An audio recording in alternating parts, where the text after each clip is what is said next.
Junie B Jones and the Stupid Smelly Bus by Barbara Park, illustrated by Denise Brunkus. Chapter 6, A Good Hider.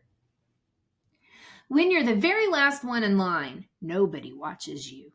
That's how come nobody saw me when I ducked behind the teacher's desk and hid. I'm a good hider.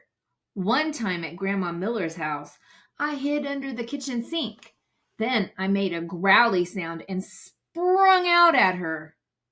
I'm not allowed to do that anymore. Anyway, I stayed scrunched behind the teacher's desk for a while, and then I saw a better place to hide. It was the big supply closet in the back of the room. And so I ran back there very fast, and I squeezed onto the bottom shelf. I squeezed right on top of the construction paper. Most of me was comfortable, except my head was sort of very tight, and my knees were all bended, like when I do a somersault.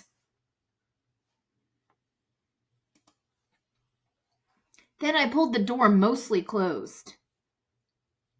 Don't shut it all the way, though, and I mean it, I said right out loud. I stayed real quiet for lots of minutes. Then I heard noises in the hall, and some feet came running into the room. Big people's feet, I think. What happened? I heard someone ask. One of my little girls is lost, said a voice that sounded like Mrs.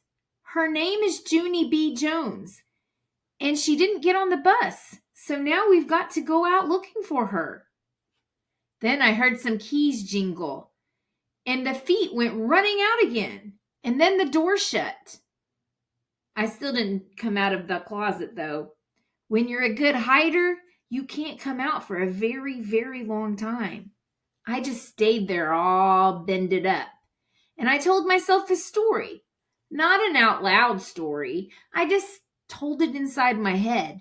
It was called The Little Hiding Girl. I made it up, and this is how it went. Once upon a time, there was a little hiding girl. She was in a secret spot where nobody could find her, except her head was very tight, and her brain was squishing out.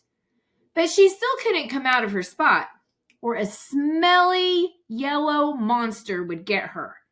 And also some meanies with chocolate milk. The end. After that, I rested my eyes.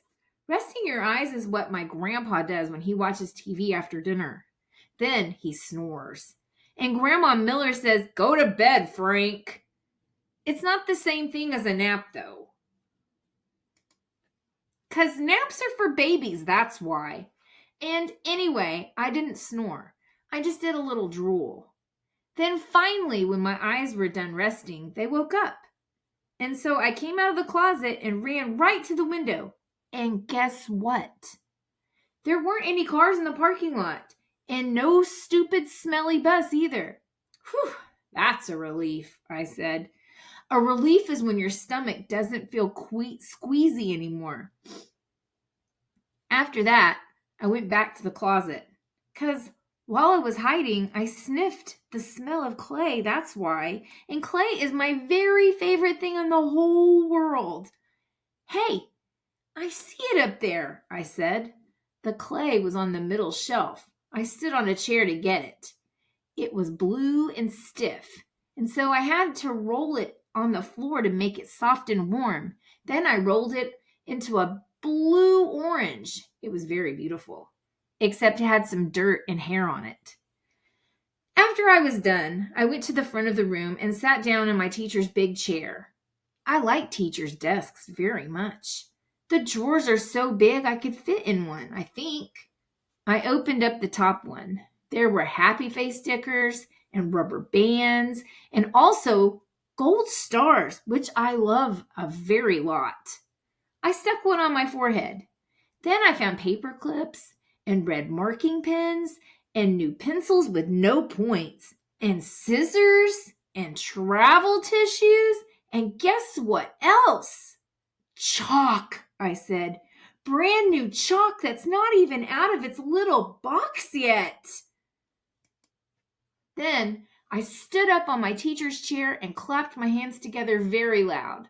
I want everyone to find a chair and sit down. Today, we are going to learn some alphabet and some reading. And also, I will teach you how to make a blue-orange. But first, everyone has to watch me draw stuff. Then I went to the board and drew with my brand new chalk. I drew a bean and a carrot and some curly hair. Then I wrote some O's.